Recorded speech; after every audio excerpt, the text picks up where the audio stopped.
BCA second SEM subject is Financial Accounting and Management, code is BCA 205। 3 marks का आपका paper है as usual और 75 marks का है।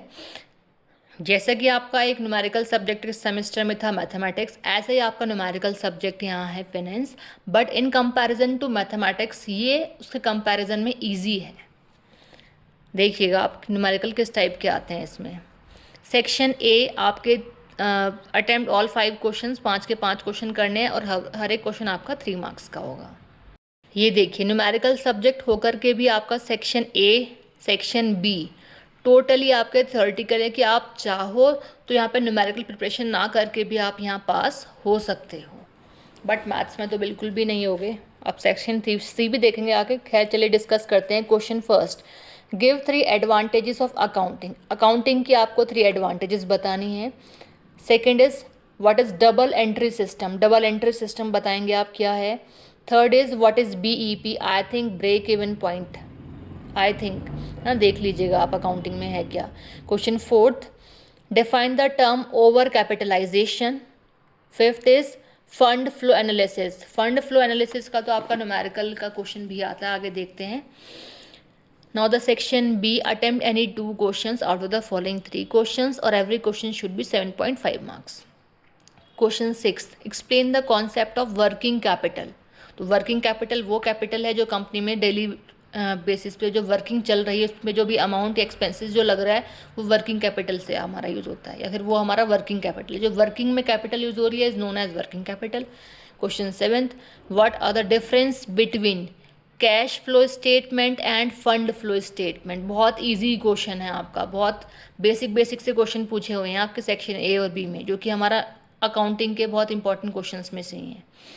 Question 8, what do you mean by balance sheet. Balance sheet क्या है और बैलेंस शीट का फॉर्मेट पूछा हुआ है। Now the section C, section C ही इंपॉर्टेंट है, वो डिस्कस करते हैं क्योंकि यहाँ हमें देखना है कि न्यूमेरिकल भी आए हैं फिर टोटली थ्योरी है।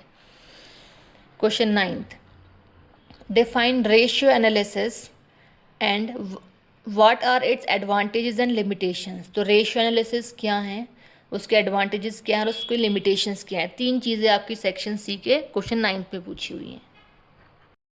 क्वेश्चन 10th, ये आपका न्यूमेरिकल है। फ्रॉम द फॉलोइंग इन्फॉर्मेशन आपको दी हुई है, आपको फाइंड करना है सेल्स, क्लोजिंग स्टॉक, सनड्राई डेब्टर्स और सनड्राई क्रेडिटर्स। स्टेटमेंट देख लीजिएगा पढ़ के क्या क्या मतलब किस तरीके से कैलकुलेट करना है। Question 11th, what are account receivable. Discuss the objectives and cost of maintaining account receivable. इसमें भी 2-3 चीज़ें आपकी पूछी हैं कि अकाउंट रिसीवेबल क्या है, डिस्कस करिए इसके objectives and cost of maintaining, मतलब कॉस्ट क्या है जो मेंटेन करने में यूज़ होती है किस चीज़ में, अकाउंटिंग रिसीवेबल में। Question 12th, discuss the organization of financial management for effective control in an large industry unit। एक लार्ज इंडस्ट्री यूनिट के बेसिस पे आपका ये क्वेश्चन पुटअप किया हुआ है। क्वेश्चन 13 की अगर बात करें तो क्वेश्चन 13 तो दिख ही रहा है आपको, एक न्यूमेरिकल है। पूछा क्या गया है, post the following transaction in the simple cash book and post them into ledger. ये जो आपको दिया गया है इसको एक लेजर में पोस्ट करना है। तो आपका इतना क्वेश्चन पूछा हुआ है। अच्छा एक चीज़ और है, आप ये मत सोचिएगा कि इस पेपर में आपके न्यूमेरिक थ्योरी काफ़ी सारी दी है तो हमेशा ही आएगी। कुछ नहीं कह सकते एग्जामिनर के माइंड को कि कब कितना वो दे दे, क्योंकि ऐसा कुछ भी फिक्स नहीं है कि इतने मार्क्स की थ्योरी आएगी और इतने मार्क्स के न्यूमेरिकल आएगा। तो आप थोड़ा बहुत कहीं ना कहीं जो आपके बेसिक जो इंपॉर्टेंट क्वेश्चंस हैं जो रेगुलर बेसिस पे न्यूमेरिकल आते हैं तो उन्हें भी थोड़ा बहुत देख लीजिएगा। अदरवाइज़ आपको पता ही है कि आपके 2 सब्जेक्ट यहाँ न्यूमेरिकल हैं जो प्रॉपर न्यूमेरिकल के आते हैं वो।